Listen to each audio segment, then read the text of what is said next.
अस्सलाम वालेकुम my marketers, I hope आप सब ठीक ठाक होंगे, खैरियत से होंगे। आज हमारा टॉपिक है science of Facebook Meta ads. Facebook ads या मेटा एड्स क्या है, इनकी साइंस क्या है, एल्गोरिथम क्या कहता है, ट्रैकिंग को लेकर हम क्या क्या चीज़ों को देख सकते हैं, इनके इंपॉर्टेंट टर्म्स क्या है। लेक्चर नंबर 2 में आज हम ये तमाम चीज़ें काफ़ी सारी डिटेल में कवर करने वाले हैं। तो चलते हैं आज के सेशन की तरफ और देखते हैं कि आज के सेशन में हम क्या क्या कवर करने वाले हैं। तो सबसे पहले तो आ जाता है कि मेटा एडवर्टाइजिंग स्ट्रक्चर क्या है। हम लोग जब एडवर्टाइजिंग करते हैं फेसबुक के ऊपर या मेटा के ऊपर, फेसबुक मेटा एक ही वर्ड है, तो मैं फेसबुक और मेटा दोनों वर्ड इसलिए बोल रही होती हूँ कि आप में से बहुत सारे स्टूडेंट जिनको नहीं पता कि मेटा क्या है, तो मैं आपको यहाँ पे बता चलूँ कि फेसबुक का न्यू नाम जो है वो मेटा ही हो चुका है।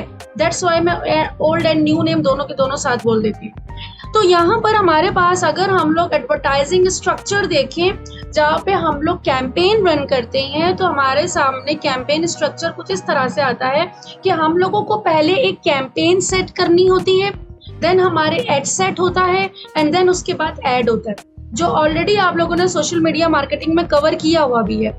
लेकिन हम एडवांस लेवल की ट्रेनिंग में किस तरह से इसको कवर करेंगे, हम लोग यहाँ पे देखेंगे कि कैंपेन लेवल में क्या होता है। हम लोग अपना ऑब्जेक्टिव सेलेक्ट करते हैं कि हमें लाइक्स चाहिए, हमें ट्रैफिक चाहिए, हमें सेल्स चाहिए, हमें लीड्स चाहिए। ये तमाम चीजें हम कैंपेन लेवल में सेट कर रहे होते हैं। साथ ही साथ फिर आता है एड सेट लेवल। अब एड सेट लेवल में क्या होता है, हम लोग अपना बजट सेट करते हैं, अपना इंटरेस्ट सेट करते हैं कि किस टाइप के वाले लोगों को हमने ऐड दिखाना, उनका डेमोग्राफिक, उनकी एज, उनकी एजुकेशन, उनका बिहेवियर, प्लेसमेंट, ये तमाम चीजें हम एड सेट लेवल पे सेट करते हैं।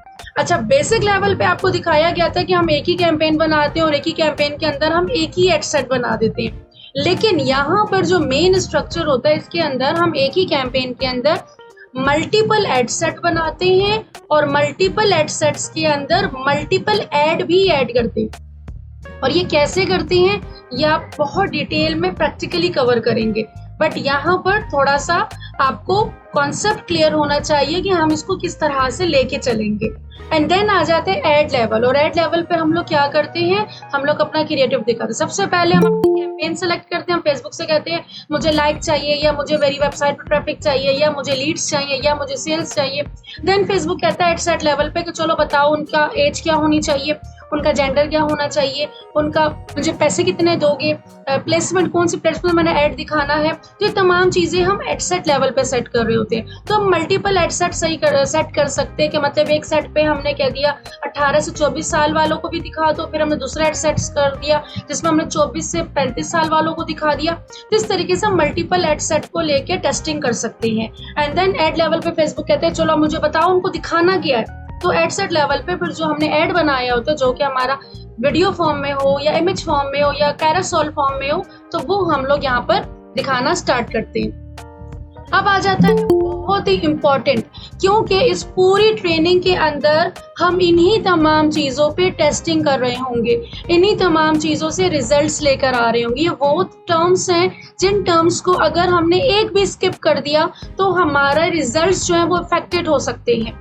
तो सबसे पहले तो आ जाती है जितने टर्म्स हैं हमारे, मिनिमम 20 to 21 टर्म्स होते हैं जिसको हमने step by step note down भी करना होता है और हमने एनालिसिस भी करना होता है, और इसी के बेसिस पे हम स्केलिंग करते हैं कि हमारा रिजल्ट सही आ रहा है कि नहीं आ रहा। तो सबसे पहले आ जाती है हमारी रीच। अब रीच क्या होता है, आज जब मैं आपको सारे टर्म्स समझा दूंगी, आपको फेसबुक एल्गोरिथम समझा दूंगी, हम लोगों को आईओएस चेंजेस के बाद, आईओएस चेंजेस है क्या और उसके चेंजेस के बाद हम पे क्या असर पड़ा, एंड देन उसके बाद हम लोग कौन कौन सी ट्रैकिंग और कर सकते हैं अगर हमें वो बंद हो गई है। तो तमाम चीज़ें आज आपको क्लियर हो जाएंगी। देन जब आप लोग एडवर्टाइजिंग कर रहे होंगे तो आपके पास ये पूरी की पूरी लिस्ट होगी। आज आपको मैं असाइनमेंट भी दूंगी और आप लोगों की असाइनमेंट भी यही है कि आप लोगों ने मुझे तमाम की तमाम टर्म्स की डिटेल भेजनी है, ठीक है, अपने वर्ड्स में, कहीं से भी कॉपी पेस्ट नहीं करना, अपने वर्ड्स में लिखने के। मैं देखूंगी कि आप लोगों को सारे टर्म्स समझ में आए कि नहीं, क्योंकि जब तक आप सारे टर्म्स को जो है समझेंगे नहीं, आप उतने अच्छे तरीके से रिजल्ट्स नहीं लेकर आ सकते। अब सवाल क्या होता है, हम जितने भी मार्केटर्स बैठे हैं, हम लोगों ने अब एड रन किया, ठीक है, एड रन कर दिया हम लोगों ने, और हम सब क्या चाहते हैं, हम सब ये चाहते हैं कि हमारे पास ज़्यादा से ज़्यादा सेल्स आए, ज़्यादा से ज़्यादा लीड्स आए। बट हमने जो कैंपेन चलाई उस पर हमें क्या क्या चीज़ें नोटिस करनी होती हैं, ठीक है, ताकि हम डिसीजन ले सकें कि हमारी एड सही चल रही है या खराब चल रही है, हमें बंद कर देना चाहिए, चलते रहना चाहिए, या हमें मजीद टेस्टिंग की ज़रूरत है। तो ये तमाम चीज़ें हम किन चीज़ों पे चेक करते हैं, ठीक है। हम जब ये तो नहीं देखते ना कि बस हमारी पैसे कम कॉस्ट आ रही, ज़्यादा कॉस्ट आ रही है, बस ये सिर्फ ये चीज़ें नहीं देखनी होती, हमें डेप्थ में एनालिसिस करना होता है। और डेप्थ में एनालिसिस के लिए सबसे पहले हम देखते हैं रीच। अब रीच क्या होती है, फॉर एग्जाम्पल मैंने एक ऐड चलाया, और ऐड चलाने के बाद वो ऐड जो है मेरा कितने लोगों तक गया, फेसबुक ने वो ऐड मैंने 1000 रुपए का ऐड चलाया और मेरा वो ऐड जो है ना 20,000 लोगों तक गया, ठीक है। तो वो क्या हो गई, रीच हो गई, 20,000 लोगों ने वो देखा। अब वो देखा किस सेंस में कि उनके सामने ये एक दफा से उनकी स्क्रीन के सामने से गुजरा, ठीक है। तो अगर वो स्टे करता है तो 1 इम्प्रेशन भी काउंट हो जाएगा। लाइक अगर मैं यहाँ पे स्टे किया मैंने, और मैंने 1-2 सेकंड ही मुश्किल से मैं रुकी, बट मैंने स्क्रॉल कर दिया, तो 1 रीच एंड 1 इम्प्रेशन काउंट हो जाएगा मेरा। बट यहाँ पर आप देख रहे होंगे कि मैंने इम्प्रेशंस अलग लिखे हुए हैं सेकंड नंबर पे और रीच अलग लिखी हुई। अब आप कहोगे मैम जब रीच हो गई एक दफा और इम्प्रेशन भी एक दफा हो गया तो फिर हम इसको अलग अलग क्यों देखें। अलग अलग देखने का मकसद ये है कि देखें, रीच जो होती है ना, हर दफा एक न्यू पर्सन, जब हमारी एड जो है हर दफा जब एक न्यू पर्सन के सामने जाता है तो वो 1 रीच होती है। बट अगर तो मैं ये देखकर मैं वापस गई और दोबारा मेरे सामने ये आया और मैंने दोबारा इस पे मेरी नजर पड़ी, या मैंने पहली लाइन पढ़ ली, या मैंने 1 सेकंड ही मुश्किल से मैंने स्टे कर लिया, तो ये 2 इम्प्रेशंस हो जाएंगे। मैं एक ही बंदी हूँ, मैंने 2 दफा देख लिया, अब मैं वापस गई और मैंने दोबारा देख लिया, तो ये 3 दफा हो गया। मतलब एक ही पर्सन ने 3 दफा, 4 दफा, 10 दफा देख लिया, तो वो 10 इम्प्रेशंस काउंट कर देगा सिंगल पर्सन के। वो रीच एक ही थी, वो एक ही बंदा था, बट उसने क्या किया, वो एक ही यूजर के 10 टाइम इम्प्रेशन शो करवा दिए। तो यहाँ पर हम क्या चीज मिस्टेक कर रहे होते हैं, हम कहते हैं हमारी तो थाउजेंड्स इम्प्रेशंस आए हैं, हमारे तो बिलियंस इम्प्रेशंस आए हैं, बट हमें ये देखना बेहद जरूरी होता है कि वो जो हमारे पास इम्प्रेशंस आई हैं उसमें कितने नए यूजर्स थे, या ये ना हो कि एक ही यूजर जो है वो बार बार हमारा ऐड देख रहा है, तो वो फायदा नहीं है ना फिर हमें उसको दिखाने का ऐड। तो यहाँ पर फिर हम इस चीज को नोटिस करने के लिए हम लोग दूसरा मैट्रिक्स यूज करते हैं जो है फ्रीक्वेंसी। हम यहाँ पे चेक करते हैं कि फ्रीक्वेंसी फाउंड करने से, फ्रीक्वेंसी हमें परसेंटेज में शो की जाती है, और हम यहाँ पे देखते हैं कि हमारी फ्रीक्वेंसी कितनी आई है, ये फ्रीक्वेंसी की परसेंटेज कितनी होनी चाहिए, सीपीएम की जितने भी यहाँ पर टूल्स है आपके, जितने भी आपके यहाँ पे मैट्रिक्स हैं, ये स्टेप बाय स्टेप मैं आपको बताऊंगी कि इसकी कितनी परसेंटेज होनी चाहिए, वो आप सब चीज अपने पास नोट डाउन करेंगे। तो फ्रीक्वेंसी हमारे पास मिनिमम 2 से अबव होनी चाहिए, सॉरी 2 से जो है वो बिलो होनी चाहिए। अगर वो 2 से इंक्रीज होती है, अगर 2 से ऊपर चली जाती है, तो इट्स मीन कि आपका ऐड एक ही बंदा 50 दफा देख रहा है, एक ही यूजर जो है ना बहुत टाइम, मल्टीपल टाइम उनके सामने शो हो रहा है, तो वो हमने मल्टीपल टाइम उसको शो नहीं करवाना। तो हमारी कोशिश होती है कि हमारी जो फ्रीक्वेंसी है वो 2 से कम आनी चाहिए, ठीक है, वो 2 से इंक्रीज नहीं होनी चाहिए। देन आ जाता है सीपीएम। अब सीपीएम क्या होता है कि 1000 लोगों तक जो है ना हमारा ऐड चला गया, ठीक है, 1000 इंप्रेशंस हो गए। अब मैंने देखा मेरी फ्रीक्वेंसी भी 1 के करीब आ रही है, मेरी फ्रीक्वेंसी बहुत अच्छी आ रही है, तो मैं देखूंगी 1000 लोगों ने अगर मेरा ऐड देखा, अगर 1000 लोगों ने इंप्रेशंस किए, तो मुझे क्या कॉस्ट आ रही है, मतलब मुझे सस्ते पड़ रही है 1000 लोगों तक। अगर मेरे 100 रुपए स्पेंड हो रही हैं, 100 लोग जो है ना 100 रुपए लगा के मैं 1000 लोगों को अपना कंटेंट दिखा पा रही हूँ, तो ये बुरा नहीं है। तो इस तरीके से हम सीपीएम और सीपीएम की कॉस्ट चेक कर रहे होते हैं। यहाँ पे मैंने लिखना भूल गई, यहाँ सीपीएम की कॉस्ट हम लोग लिख रहे होते हैं कि उसकी हमें क्या कॉस्ट पड़ी है। फिर आता है हुक रेट, ये बहुत इंपॉर्टेंट है। हुक रेट क्या होता है कि देखिए जब हमारा ये एड, ठीक है, अब ये हमारा कोई एड है, फॉर एग्जाम्पल मैं लाइब्रेरी में जाती हूँ, अब मैं यहाँ पर कोई ऐड देख लेती हूँ, ठीक है। अब यहाँ पर जो ऐड है ना, यहाँ पे क्या किया हुआ है, एंड सून, ठीक है, ये एक हुक रेट इन्होंने दिया हुआ है। हुक रेट का मतलब ये होता है कि आपका जो ऐड है उसमें कुछ इस तरह का हुक है कि कस्टमर जो है ना वहां पे रुक गया, ठीक है, कस्टमर वहां पे रुक जाए, स्टॉप हो जाए। तो हमने ये देखना होता है कि हमारा हुक रेट कितना हो रहा है, इसकी परसेंटेज कितनी आ रही है। हमारे ऐड को देख एक बंदा स्पीड में स्क्रॉल कर रहा था और स्पीड में स्क्रॉल करते करते एकदम से जब उसका थंब स्टॉप होता है ना, तो वहां पे एकदम से हमारा हुक रेट जो है वो ट्रिगर हो जाता है कि हमारा हुक रेट कितना रहा है। ठीक है, तो परसेंटेज हमारी शो हो रही होती है। अब यहाँ पर हम ये देखते हैं कि हमारा हुक रेट जो है वो कितनी परसेंटेज आ रही है। अब हुक रेट तो आ गया, चलो वो रुक तो गया, ठीक है, लेकिन उसने देखा, उसने स्टे किया, ये ना कि थोड़ी देर के लिए रुका, उसने दोबारा स्क्रॉल कर दिया, उसने कहा बेकार है, उसने दोबारा स्क्रॉल कर दिया। तो यहाँ पर हमने ये देखना होता है कि वो हुक पे रुका तो सही, ये ना हो कि उसका हुक बीच में टूट गया, वो वहीं से स्किप कर गया, उसने स्पीड पे स्क्रॉल कर दिया। तो यहाँ पे फिर हम देखते हैं होल्ड रेट, कि हमारे हुक का जो है वो होल्ड रेट क्या है, कि वो कितनी देर रुका रहा। क्योंकि जितनी देर, अगर तो मैंने एक वीडियो चलाई हुई है और उस वीडियो का थंबनेल बहुत ज्यादा अट्रैक्टिव है, उसका हुक जो है मैंने बहुत अच्छा बनाया है, उस थंबनेल को देख के लोग रुक गए, तो मेरा हुक रेट तो इंक्रीज हो रहा है, ठीक है। बट होल्ड रेट मैं कैसे मालूम करूंगी? होल्ड रेट मुझे इस तरह से होगा कि एटलीस्ट मेरी वीडियो जो है वो 25 सेकंड भी देखी गई है कि नहीं, या वो 25% भी देखी गई है कि नहीं। तो अगर वो वहां पे रुक रहे हैं, 25% मेरी वीडियो देख रहे हैं या 50% मेरी वीडियो देख रही हैं, तो यहाँ से मैं ये चीज को एनालिसिस करती हूँ कि मेरा होल्ड रेट कितना आ रहा है। क्योंकि मैं जानती हूँ कि मेरी ये पूरी वीडियो देखेंगे तो ही ये कन्वर्ट होंगे, लेकिन ये मेरी पूरी वीडियो ही नहीं देख रहे, शुरू की वीडियो में बस रुकते हैं एंड देन जैसे वीडियो स्टार्ट होती है 1-2 सेकंड की देखते हैं, बंद करके वापस चले जाते हैं। तो यहाँ पर हमें ये देखना होता है hook rate and hold rate से कि हमारी वीडियो जो है या जो हमारा एड है वो लोगों अट्रैक्ट कर भी रहा है कि नहीं, उनमें डिजायर क्रिएशन हो भी रही है कि नहीं। अगर नहीं हो रही तो हमें फौरन अपना ऐड बंद कर देना चाहिए, कितना ही अच्छा रिजल्ट क्यों ना आ रहा हो, लेकिन हमें ऐड बंद कर देना चाहिए क्योंकि हमें रिस्पॉन्स नहीं आ रहे। हमारा सीपीएम भी बढ़ना शुरू हो जाएगा, हमारा सीपीसी भी बढ़ना शुरू हो जाएगा, हमारी कॉस्ट बढ़ना शुरू हो जाएगी। तो यहाँ पर आपने hook rate and hold rate को भी हमने देखना होता है। लिंक क्लिक हम लोग फिर देखते हैं कि हमारे लिंक क्लिक कितने आए और एक क्लिक हमें कितने का पड़ रहा है। ठीक है, अब क्लिक्स जो है ना 2 तरह के होती है। 2 तरह के किस तरह से होती है? देखिए ये बहुत इंपॉर्टेंट मैट्रिक्स है, अगर आपने इनको एक दफा सही से समझ लिया और जब भी आप कैंपेन चलाएं इनमें से एक को भी आपने जो है ना वो स्किप नहीं करना। आप इन तमाम चीजों को जब सेट करेंगे ना, ये मैं पूरा मैट्रिक्स आपको बना के बताऊंगी कि सामने ही आपके डैशबोर्ड भी नजर आए कि इसकी रीच कितनी है, इसका जो है ना फ्रीक्वेंसी कितनी है, सीपीएम कितना है, हुक रेट कितना है। तो ये जब आपके सामने डैशबोर्ड पे होगा ना, आप देखिए आप किस लेवल की मार्केटिंग करते नजर आ रहे होंगे। तो यहाँ पर मैं बात कर रही थी लिंक क्लिक की। अब लिंक क्लिक पे हम लोग जाते हैं। अब फॉर एग्जाम्पल मैंने यहाँ पर क्लिक किया, ठीक है, अब ये मेरे सामने एक ऐड है। अब हो सकता है मैंने इधर लाइक पे क्लिक कर दिया, हो सकता है मैंने कमेंट पे क्लिक कर दिया, हो सकता है कि मैंने इधर सी मोर का बटन था मैंने उस पर क्लिक कर दिया। मतलब मैंने जो भी क्लिक किया मेरा वो क्लिक जो है ना वो कंसिडर हो जाएगा। ठीक है, वो एक जो है सीपीसी मेरी काउंट हो जाएगी कि वो क्लिक हुआ है। लेकिन मेरे लिए इम्पोर्टेंट क्लिक कौन सा होगा? ठीक है, अगर मैंने सेल्स की कैंपेन चलाई हुई है, मैंने लीड की कैंपेन चलाई हुई है, तो मेरे लिए कौन सा क्लिक सबसे ज्यादा इंपॉर्टेंट होगा? मेरा क्लिक होगा ये वाला, जो ये सीटीए बटन है। मैं चाहती हूँ जो ये मेरा सीटीए बटन है इसके ऊपर क्लिक्स आए।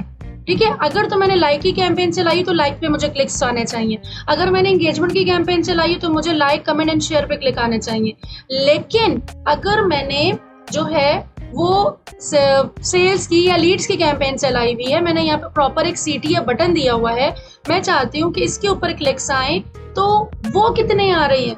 अब हो सकता है कि मेरा ऐड देख रहा है बंदा, ठीक है, एक यूजर मेरा ऐड देख रहा है, इंप्रेशंस भी हो रही हैं, ठीक है, हुक रेट भी हो रहा है, हुक भी हो रहा है, होल्ड भी हुआ, बट उसने स्क्रॉल कर दिया, उसने मुझसे कांटेक्ट करने की कोशिश नहीं की। तो मैं यहाँ पे देखती हूँ कि मेरा CTRL कितना आ रहा होता है। ठीक है, CTRL देखना हमारा बेहद जरूरी होता है कि वो आया हमारे लिंक पे क्लिक भी कर रहा है कि नहीं, हमारे इनबॉक्स में आ रहा है या हमारी वेबसाइट पे लैंड भी हो रहा है कि नहीं, पता चले कि हमारे वो वेबसाइट पे जा ही नहीं रहा। ठीक है, तो यहाँ पर हम देखते हैं कि हमारे वेबसाइट के बटन जो हमने दिया हुआ है उस पर क्लिक कितने आ रहे हैं। तो यहाँ पर हम इसको भी एनालिसिस कर रहे होते हैं। देन उसके बाद फिर हमारे पास नेक्स्ट स्टेप शुरू हो जाता है। अब नेक्स्ट स्टेप क्या शुरू होता है?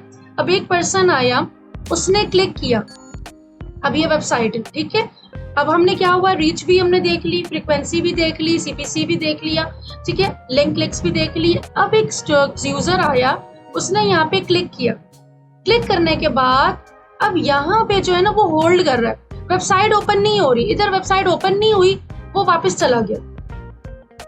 ये कस्टमर जो होता है, जो यूजर होता है सोशल मीडिया का, वो 3 से 4 सेकंड वेट करता है मुश्किल से। अगर वेबसाइट ओपन हो गई तो ठीक है, अगर वेबसाइट ओपन नहीं हुई तो ड्रॉप ऑफ हो जाएगा। तो हमने ये भी देखना होता है कि भाई देखो, अगर मेरे CTRL जो हैं, मेरे CTRL 100 आए हैं, मतलब 100 दफा इस पे क्लिक हुआ है, लेकिन मेरा जो लैंडिंग पेज है, जो मेरी वेबसाइट का लैंडिंग पेज है, इस पे तो 50 लोग आए हैं, मतलब 100 लोगों ने क्लिक किया तो 100 लोग आने चाहिए ना, बाकी 50 लोग कहाँ चले गए।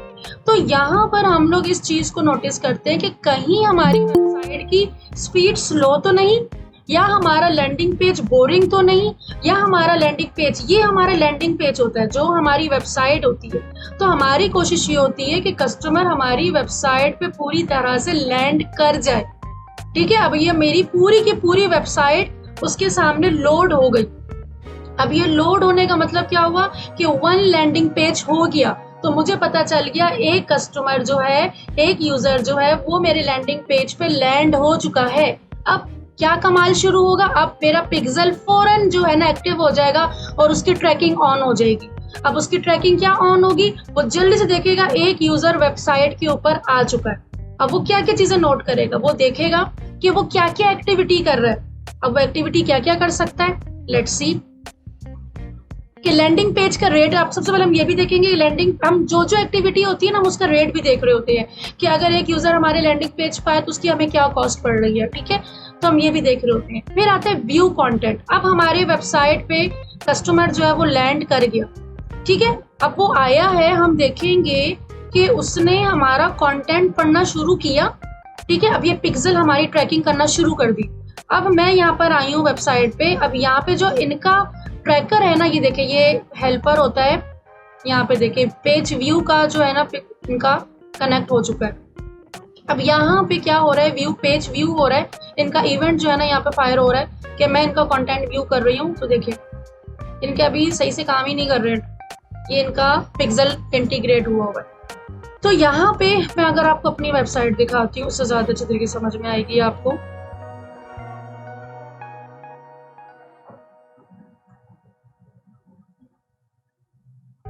देखें, अब ये मेरी वेबसाइट ओपन हो गई। अब एक पर्सन जो है ना मेरी वेबसाइट पर आ चुका है। ठीक है, अब वो लैंड कर रहा है, अब वो थोड़ा सा स्क्रॉल कर रहा है। बैकएंड पे जो मेरा पिक्सल है ना, वो आस्ता आस्ता ट्रैकिंग जो है वो शुरू कर रहा है। ये देखें, पिक्सल जो है ना मेरी ट्रैकिंग करना शुरू कर रहा है। अब मैं जो क्या कर रही हूँ, मैं आस्ता आस्ता जो है ना जा रही हूँ, स्क्रॉल कर रही हूँ। फिर मैंने सर्विसेज वाले बटन पे क्लिक किया, मैंने इसको क्लिक कर दिया। लेट्स सी मेरे पिक्सल ने क्या क्या डेटा स्टोर किया। ठीक है, यहाँ पर आते हैं, ये देखें पेज व्यू हुआ है, पेज व्यू का जो है ना वो फायर हुआ है। साथ ही साथ ये देखें पेज स्क्रॉल का फायर हुआ है। ये मेरा डेटा जो है ना वो स्टोर किया जा रहा है। ठीक है, साथ ही साथ मैं यहाँ पे आती हूँ और मैं इधर जो है एक और इवेंट करना चाहूंगी। मैं कॉन्टेक्ट पे जाती हूँ।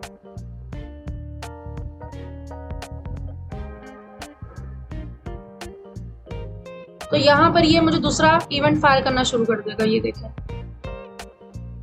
कॉन्टेक्ट का, कि एक बंदे ने कॉन्टेक्ट पे गया।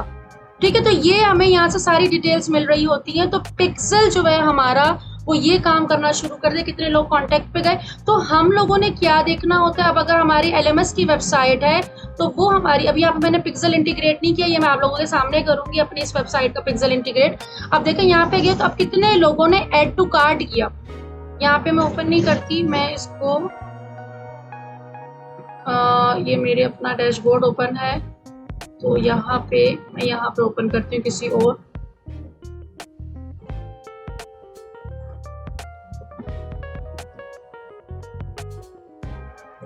लेट्स सी, मैं ये ओपन करती हूँ और मैं देखती हूँ एक पर्सन मेरी वेबसाइट पे गया। अब यहाँ से आके वो उसको ऐड टू कार्ट करेगा।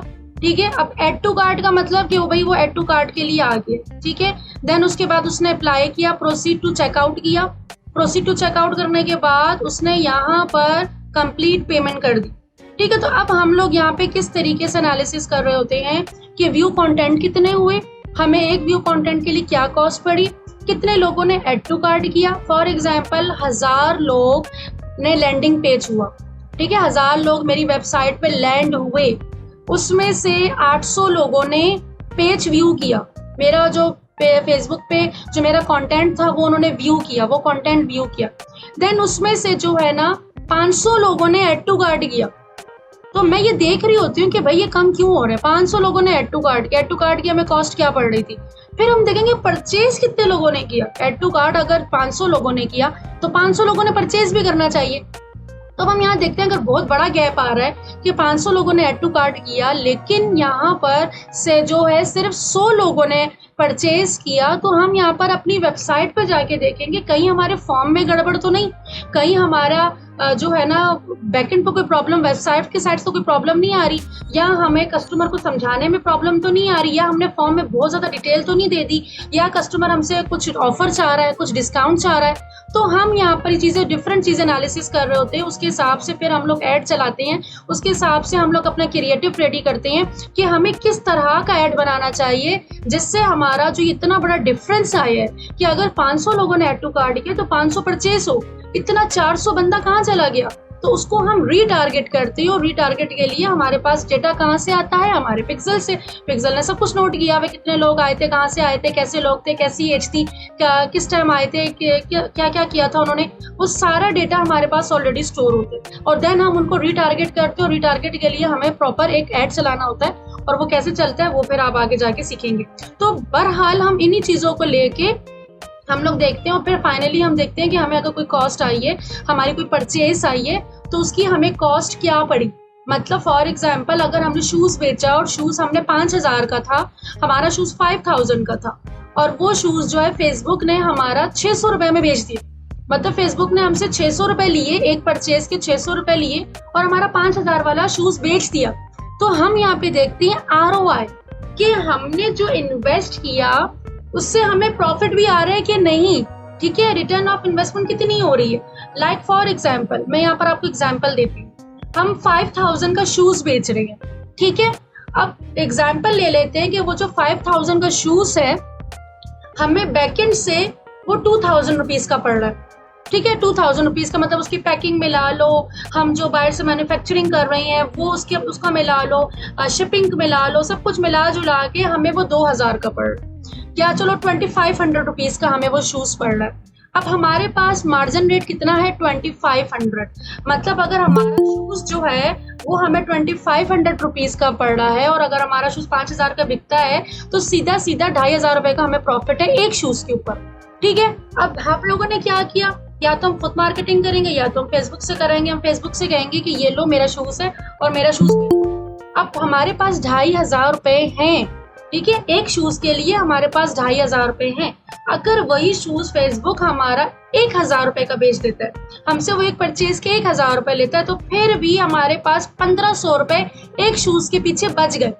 तो हमारा ROI क्या होगा, वो इंक्रीज हो रहा होगा कि हमने जो इन्वेस्ट किया है उससे हमें ट्रिपल जो है ना हमें बेनिफिट हो रहा है। तो यहाँ पर, और अगर हम ये देखते हैं कि हमारा एक शूज जो है वो हमें 2500 का ही वो बेच के दे रहा है, 1 लीटर में 2500 की आ रही, जो कि होती नहीं है।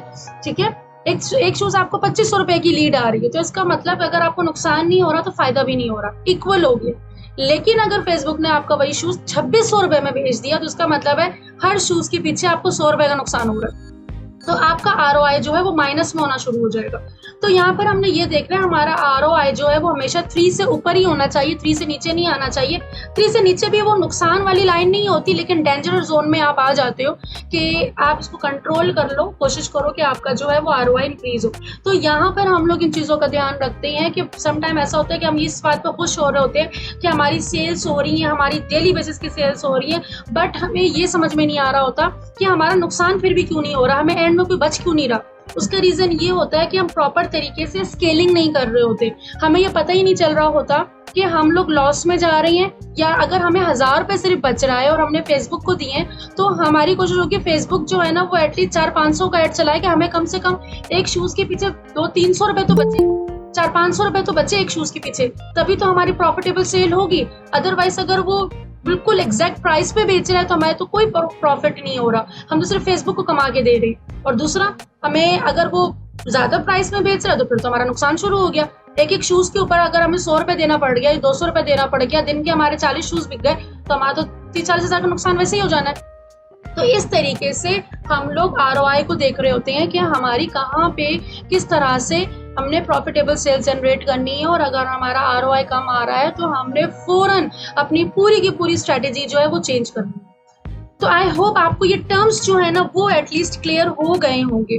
तो अब चलते हैं iOS चेंजेस की तरफ कि iOS 14 अपडेट्स ने क्या किया। अब iOS 14 जब हुआ तो इसमें क्या हुआ है कि 2020 जून में एप्पल जो था उसने अनाउंस कर दिया, उसने एक अपडेट जो है ना वो अनाउंस कर दी, जिसमें जो एप्पल यूजर थे उनके पास एक मैसेज आ गया जिसमें ये था कि फेसबुक जो है वो आपका जो भी बिहेवियर, जो भी आप एक्टिविटी कर रहे हो वो ट्रैक कर सकता है या नहीं। आप परमिशन, मतलब एक यूजर अलाउ करेगा कि फेसबुक डेटा उनका ट्रैक करे या ना करे। अब इसका जब रिजल्ट निकाला गया तो 60% लोगों ने जो है इसको ऑफ कर दिया। अब इससे क्या नुकसान हुआ, इससे बहुत 60% लॉस ये हुआ हमें कि फेसबुक को लॉस ये हुआ कि हमारी 60% की ऑडियंस जो बिल्कुल ब्लाइंड हो गए हम। अब जो एप्पल यूजर्स थे, जो कि सबसे ज्यादा एप्पल यूजर्स हैं यूज करने वाले, उन्होंने अपनी ट्रैकिंग ही ऑफ कर दी। अब एक बंदा जिसने मुझसे शूज लिया है, अब मैं उसको रिटारगेट कैसे करूं? उसने तो ट्रैकिंग ही ऑफ कर दी है। अब वो मेरे पेज तक तो था, ठीक है, लेकिन वो मेरी वेबसाइट पर आया, उसने मेरा शूज देखा, बट वहां से उस यूजर ने ट्रैकिंग ऑफ कर दिया। वो मेरी वेबसाइट पे क्या कर रहा है, कैसे कर रहा है, उसने ऐड टू कार्ट किया, उसको मैं रिटारगेट करना चाह रही हूँ तो पिक्सल तो उसका डेटा ही कंट्रोल नहीं कर पा रहा, उसका डेटा ट्रैक ही नहीं कर पा रहा। क्यों? क्योंकि वहां से एप्पल यूजर्स ने बटन को ऑफ कर दिया है, ट्रैकिंग ऑफ कर दी है। तो ये बहुत बड़ा एक जो है ना प्रॉब्लम क्रिएट हुई, जिसकी वजह से जो है ना बहुत ज्यादा मार्केटिंग के भी हमारे रेट्स हाई हुए, हमारी कन्वर्सेशन जो हमारे कन्वर्जन रेट बहुत ज्यादा लो हो गए, तो बहुत सारा फर्क पड़ा। बट उसका ऑल्टरनेटिव तो ढूंढना था कुछ ना कुछ। तो फेसबुक ने कन्वर्जन API को लॉन्च किया, साथ ही साथ UTM को भी लॉन्च किया। वो मैं भी आपको आगे जाके बताऊंगी कि वो हम किस तरीके से उसको ट्रैकिंग करते हैं। तो बहरहाल जो एप्पल यूजर्स थे, तो वहां पर इसकी वजह से जो हमें लॉस हुआ उसको कवर करने के लिए फिर हमने डिफरेंट दूसरे तरीकों से ट्रैकिंग शुरू की कि चलो एटलीस्ट अगर पिक्सल हमारा ये चीज ट्रैक नहीं कर पा रहा तो हम लोग मेन सर्वर से ट्रैकिंग करना शुरू कर दें। तो वो कैसे होगी वो अभी आके मैं आपको आगे बताती हूँ। फेसबुक का पहले एल्गोरिथम समझते हैं, देन उसके बाद जो है, या बल्कि फेसबुक एल्गोरिथम हम लास्ट में समझेंगे, हम कन्वर्जन API को समझ लेते हैं। तो यहाँ पर हमारे जो फेसबुक यूजर्स थे, या फेसबुक ने हमारे फेसबुक यूजर्स के लिए कन्वर्जन API को लॉन्च कर दिया। अब देखिए फेसबुक के पीछे जो है ना बैकएंड पे बड़े बड़े सर्वर्स होते हैं जो सारा डेटा को कंट्रोल कर रहे होते हैं। सेम इसी तरीके से हमारी वेबसाइट जो लाइक हमारी शॉपिफाई की वेबसाइट है या वर्डप्रेस की वेबसाइट, आपने नोट किया होगा शॉपिफाई पे भी जो है ना बैकएंड पे जो है आपको एनालिसिस जो है ना वो शो हो रहा होता है कि कितने यूजर्स आए, कितनों ने ऐड टू कार्ट किया, इनसाइट सारी शो हो रही होती है। तो यहाँ पे कन्वर्जन API का क्या फायदा हुआ, इसको हम लोग अपनी वेबसाइट पे इंटीग्रेट कर देते हैं, और इससे फायदा ये होता है कि जो सर्वर में डेटा आ रहा है हम उसके जरिए जो है ना ट्रैकिंग शुरू कर देते हैं। अगर हमारे पिक्सल में नहीं भी आ रहा ना, तो हमारी वेबसाइट के बैकएंड पे जो सर्वर काम कर रहा है हम वहां से डेटा ट्रैक कर सकते हैं। कन्वर्जन API के जरिए हम वहां से जो है डेटा निकाल सकते हैं। अब बिल्कुल वैसा डेटा तो नहीं निकल पा सकता, लेकिन फिर भी हमारा जो इतना ज्यादा लॉस हो रहा था हम उसको थोड़ा सा कवर कर सकते हैं। तो अभी इसमें और भी वर्किंग हो रही है, जिसकी वजह से जो है ये और भी ज्यादा इंप्रूवमेंट आ रही है, साथ साथ आगे जाके और भी इंप्रूवमेंट आएगी। बट फिलहाल जो है अभी हम लोग कन्वर्जन API को, साथ ही साथ मैं यहाँ पे ऐड करना भूल गई UTM को, तो UTM में भी मैं आपको बताऊंगी किस तरीके से आप लोग जो है उसकी ट्रैकिंग के जरिए भी जो है हम लोग डिफरेंट तरीके से जो यूजर की बिहेवियर, इंटरेस्ट, इमेजेस, कंटेंट, उसके बिहाव पे हम लोग उनकी ट्रैकिंग कर सकते हैं। अब आ जाते हैं लास्ट में हमारा फेसबुक एल्गोरिथम। ये बेहद इंपॉर्टेंट है कि आप जहां पर अपने ऐड चलाने वाले हो, आप जिस भी इंसान के साथ काम करने वाले हो, फेसबुक को मैं कहूंगी या मेटा को मैं कहूंगी, आप एक इंसान समझ लो, ठीक है। आप इस इंसान के साथ काम करना चाह रहे हो तो इसकी नेचर समझ जाओ, ठीक है, कि किस टाइप का पर्सन है, इसकी नेचर किस तरह की, किस बात पे इसको गुस्सा आ जाता है और किस बात पे ये फ्रेंडली हो जाता है। तो जब आप इसकी नेचर अच्छे तरीके से समझ जाएंगे ना, तो फिर आपकी अंडरस्टैंडिंग होगी, जितनी अच्छी अंडरस्टैंडिंग होगी उतने अच्छे तरीके से जो है ना आप अपने रिजल्ट्स जो है वो जनरेट कर पाएंगे। तो यहाँ पे फेसबुक एल्गोरिथम की अगर बात की जाए तो देखिए, हम लोग ये समझते हैं कि हमने एक ऐड चला दिया और ऐड चलाने के बाद जो है ना बस हमारे पास लाइन लग जाएगी। बहुत सारे स्टूडेंट मिस्टेक ये करते हैं, मार्केटर्स ये मिस्टेक करते हैं, फेक लाइक्स लेकर आ जाते हैं, फेक जो है ना वो फॉलोअर्स बढ़ा रहे होते हैं।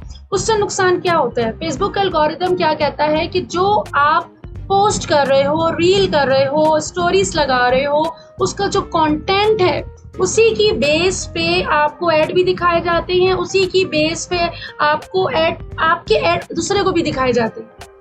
ठीक है, तो जिस टाइप के लोग आपके पेज पे इंटरेक्ट हो रहे हैं, जिस टाइप के लोग आपको लाइक कर रहे हैं, जिस टाइप के लोग एंगेज हो रहे हैं, जिस टाइप के लोग आपके सीटी बटन पे क्लिक कर रहे हैं, फेसबुक उन्हीं जैसी प्रोफाइल वाले लोगों को मजीद ऐड दिखाना शुरू कर देता है। एक पॉइंट तो ये हो गया। दूसरा पॉइंट ये होता है कि आप लोग जो ऐड चलाते हो उसमें क्या होता है कि डिफरेंट जो एड्स होते हैं, एडवर्टाइजर हो, जैसा मैंने भी ऐड चलाया, आप लोगों ने भी ऐड चलाए, अब 5-6 लोगों का ऐड फेसबुक कंपटीशन करता है, ऑक्शन में जाता है, वो कंपटीशन में जाता है कि इनमें से किसका ऐड जो है जिसको लोग सबसे ज्यादा पसंद कर रहे हैं, जिसका ऐड सबसे ज्यादा पसंद किया जाता है, उसका ऐड की वैल्यू ऑटोमेटिक जो है ना कॉस्ट कम होना शुरू हो जाती है और उसका ऐड ज्यादा से ज्यादा लोगों को दिखना शुरू हो जाता है, सिमिलर ऑडियंस को। लेकिन जिसका ऐड ज्यादा अच्छा परफॉर्म नहीं कर रहा होता तो उसकी कॉस्ट बढ़ना शुरू हो जाती है। तो यहाँ पे क्लियरली साइन होता है कि आपका क्रिएटिव अच्छा नहीं है। बाकी मैंने आपको सारे टर्म्स भी बताए हैं, आप उन टर्म्स को भी फॉलो कर रहे होते हैं। तो यहाँ पे जो एल्गोरिदम है उसका सिर्फ और सिर्फ ये जो है उसका रूल है वो ये कि जो एडवर्टाइजिंग में जो आप बिडिंग करते हो, मेरी बात आप याद रखें, जो हम बिडिंग करते हैं ना उस पर हमारा कोई हाथ नहीं।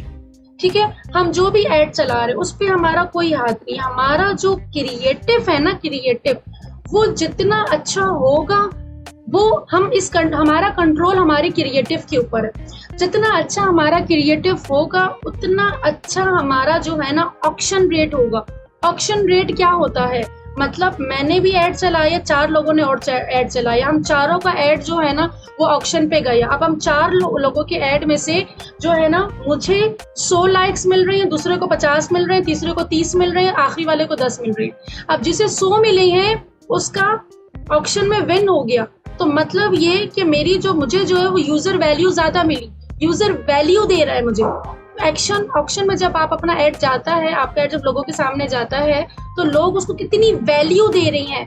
फेसबुक एल्गोरिथम सबसे ज्यादा ये नोटिस करता है कि आपकी रील कितने % देखी जा रही है, आपकी रील कितने % प्ले हुई है, आपकी स्टोरी कितनी दफा ओपन हुई है, आपकी पोस्ट कितनी ज्यादा एंगेजमेंट होती है, आपके उस पर कितनी ज्यादा कमेंट्स आते हैं। ये तमाम चीजें यूजर वैल्यू कर रहा है कि नहीं कर रहा, ऑक्शन में विन कर पा रहे हो कि नहीं कर पा रहे हो। और जो आपने बिडिंग की है, देखिए अब मैंने अगर 100 रुपए लगाए हैं, दूसरे ने 500 लगाए हैं, तीसरे ने 300 लगाए हैं, ठीक है, तो आपको क्या ख्याल है जिसने 500 लगाए हैं उसका ऐड ज्यादा दिखेगा?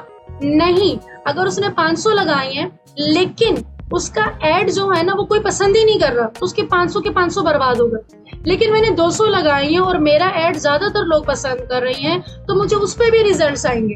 तो यहाँ पर मैटर ये करता है फेसबुक का सीधा सा ये है कि आप किसी भी किस्म का स्कैम ना करें, किसी दूसरे का ब्रांड अपने नाम से ना बेचें।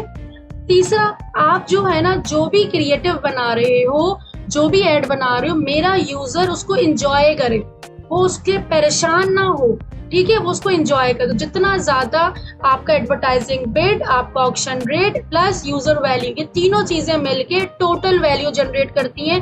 और इससे फायदा फिर क्या होता है, इससे फायदा ये होता है कि आप ऑक्शन में विन कर जाते हैं। और जिससे एक सबसे बड़ा फायदा ये होता है कि अगर आपको एक मैसेज जो है या एक लीड जो है आपको जो है वो 70 रुपीज की आ रही थी या 100 रुपीज की आ रही थी, वो कम होकर 10 to 20 रुपीज पे आ जाएगी। तो ये सबसे बड़ा फायदा होता है हमारे मेटा एल्गोरिथम को समझने का। बहुत सारी चीजें आगे और भी हैं, मैं साथ साथ आप लोगों को समझाऊंगी कि हम लोगों ने किन किन बातों का ध्यान रखना होता है। मेटा क्वालिटी रैंकिंग हमारी होनी चाहिए, हमारी ऐड की क्वालिटी क्या है, क्वालिटी रैंकिंग बिलो है, अबव द एवरेज है, बिलो एवरेज है, ये तमाम चीजें हम बहुत डिटेल में कवर करेंगे। आई होप यहाँ तक आपको चीजें जो है तमाम चीजें क्लियर हो चुकी होंगी। अगर कोई क्वेश्चन रहता है तो आप अभी मुझे कमेंट में कर सकते हैं। साथ ही साथ आज जितने भी स्टूडेंट हमारे साथ मौजूद थे उनका फ्री सेशन खत्म हो चुका है। मजीद लेक्चर की एक्सेस के लिए आज ही आप 12 बजे से पहले पहले अपने लेक्चर्स को अनलॉक करवाएं। जहां से भी आज का लिंक आपको मिला है उनको कूपन का जरूर बोलें, डिस्काउंट जरूर अवेल करें। और कल से हमारी क्लासेस, हमारे लिंक सब कुछ लॉक हो जाएगा। तो बेस्ट ऑफ लक, मिलते हैं कल के लेक्चर में।